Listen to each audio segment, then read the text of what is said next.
हमें पूछते हैं कहां गए। अरे भाई, आपके समय में जो छुप गए थे उनको चुन चुन कर हमारी सेना ने समाप्त कर दिया है। और ये 10 नहीं, कल राजनाथ जी घबराते घबराते बोले हैं, अब ऑथेंटिक शब्द का है, मैं बढ़ा नहीं सकता, मगर कम से कम 100 लोगों को हमारी सेना ने समाप्त, 100 से अधिक लोगों को हमारी सेना ने समाप्त करने का कहा। मान्यवर, और इस पर भी गर्व नहीं कर सकते आप, इस पर भी गर्व नहीं कर सकते।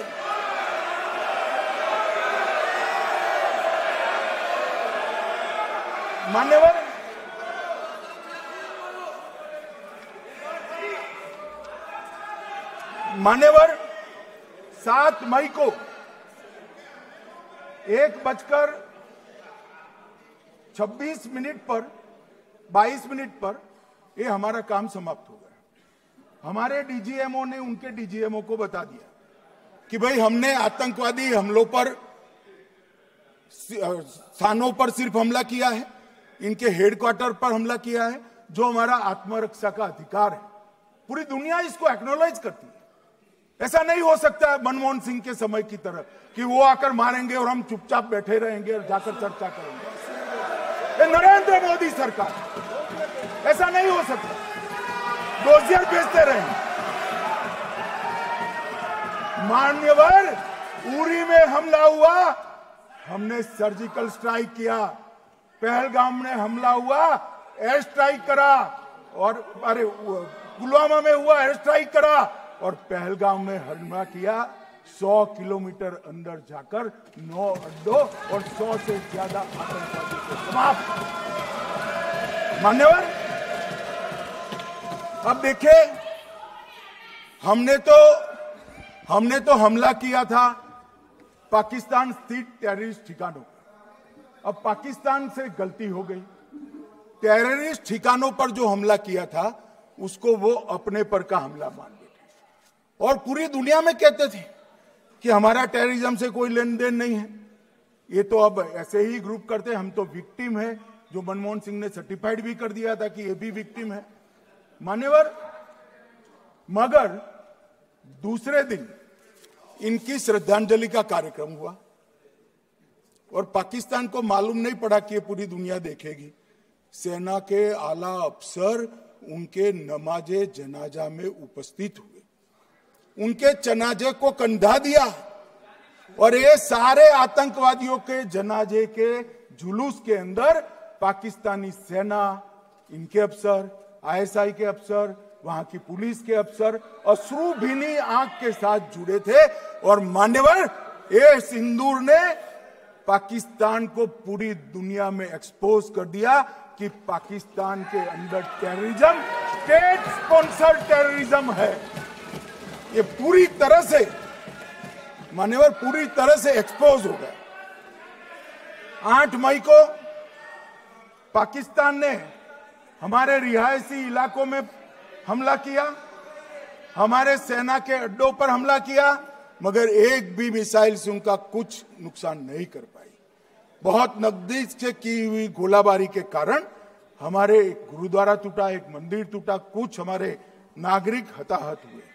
और दूसरे दिन यार खान तोड़ दिया गया, जकोबाबाद तोड़ दिया गया, सुक्कुर और भोलारी भी तोड़ दिए,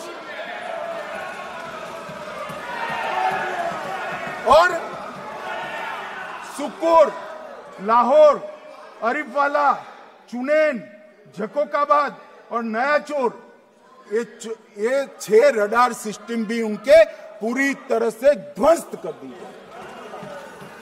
2 surface to air guided weapon Lahore और ओकारा में इनका जखीरा भी समाप्त कर दिया गया। और मान्यवर, ये हर चीज में पॉलिटिक्स करते, हर चीज में। जब उन्होंने हमारे रिहायशी इलाकों पर हमला किया, फिर भी हमने इनके रिहायशी इलाकों पर हमला नहीं किया, सिर्फ इनके एयरबेस और एयर डिफेंस सिस्टम को निशाना बनाया और उनकी आक्रमण करने की क्षमता को पंगु कर रख दिया। हमारी पूरी सेना, पूरी वायुसेना, पूरी नौसेना अक्षुण्ण थी और उनकी हमला करने की क्षमता को हमने छिन्न विछिन्न कर दिया। पाकिस्तान के पास शरण में आने के अलावा और कोई चारा ही नहीं था।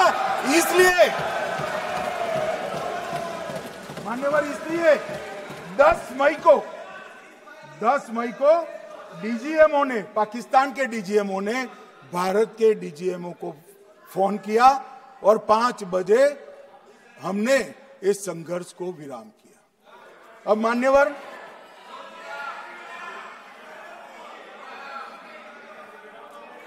ये लोग कल सवाल उठा रहे थे कि इतनी अच्छी पोजीशन में थे, आपने युद्ध क्यों नहीं किया? युद्ध के कई परिणाम होते हैं मान्यवर, करना न करना वो सोचकर करना पड़ता है। मगर मैं इसी देश के इतिहास से कुछ घटनाएं बताना चाहता हूं। 1948 में मान्यवर, कश्मीर में हमारी सेनाएं निर्णायक बढ़त पर थी। सरदार पटेल ना बोलते रहे, जवाहरलाल नेहरू जी ने एक तरफा युद्ध विराम कर दिया। और मान्यवर, मैं बड़ी जिम्मेदारी के साथ कहता हूं, मैं इतिहास का विद्यार्थी हूं। पाक ऑक्यूपाई कश्मीर का अगर अस्तित्व है तो जवाहरलाल नेहरू जी की ये युद्ध विराम के कारण है। इसका जिम्मेदार जवाहरलाल नेहरू है। मान्यवर, 1960 में सरदार पटेल ने विरोध किया था, गाड़ी लेकर आकाशवाणी तक गए थे, घोषणा न करते, दरवाजे बंद कर दिए थे। मान्यवर, 1960 में सिंधु जल पर भौगोलिक व रणनीतिक रूप से हम बड़े मजबूत थे और उन्होंने सिंधु समझौता क्या किया? 80% भारत का पानी पाकिस्तान को दे दिया। मान्यवर, 62 के लड़ाई की बात मैं बाद में करता हूं। 65 की लड़ाई में हाजीपीर जैसे स्ट्रेटेजिक जगह पर हमने कब्जा किया था। 66 में उसको लौटा दिया गया। मैं 71 के युद्ध की भी बात करना चाहता हूं। मान्यवर, 71 में कल राजनाथ जी ने भी बताया, पूरे देश ने इंदिरा जी का समर्थन किया। उन्होंने पाकिस्तान के 2 टुकड़े कर दिए। बहुत बड़ी विजय थी भारत की और सदियों तक भारत इस विजय पर गर्व करेगा। हम सब भी करते हैं, हमें कोई आपत्ति नहीं। मगर हुआ क्या मान्यवर? युद्ध की विजय की चकाचौंध में क्या हुआ? 93 हजार युद्धबंदी हमारे पास थे, 93 हजार, और 15,000 वर्ग किलोमीटर क्षेत्र पाकिस्तान का हमारे पास था। 93 हजार युद्धबंदी उस वक्त की पाकिस्तान की सेना का 42% और 15,000 वर्ग किलोमीटर क्षेत्र। मगर शिमला में समझौता हुआ, पाक ऑक्यूपाई कश्मीर मांगना ही भूल गए। अगर उस वक्त पाक ऑक्यूपाई कश्मीर मांग लेते, न रहेगा बांस, न बजती बांसुरी। ये कैंप तोड़ने की जरूरत न पड़ती साहब आपको, हमको। मान्यवर, इतना ही नहीं, पाक ऑक्यूपाई कश्मीर तो नहीं लिया, मांगना ही भूल गए। 15,000 वर्ग किलोमीटर की जीती हुई भूमि भी वापस दे दी।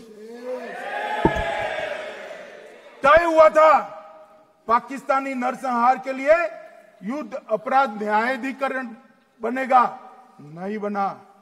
सेना ने पूर्वी पाकिस्तान में नरसंहार किया था। 195 पाकिस्तानी अधिकारियों पर मुकदमा चढ़ना था। भुट्टो अपने साथ इंदिरा जी के सामने से छुड़ा कर ले गए। जनरल मानेक शॉ का एक कोट अनकोट कहता हूं, जनरल मानेक शॉ का, जो एक प्रकार से आर्किटेक्ट माने जाते हैं बांग्लादेश विजय के, इन्होंने कहा कि भुट्टो ने भारत के नेतृत्व को मूर्ख बनाया। अब जो शब्द है, मैं आप कोट अनकोट है, इसमें मेरा कुछ नहीं है, ये लोग गुस्सा न हो सकते। आई टोल्ड हर, मैंने उनको बताया था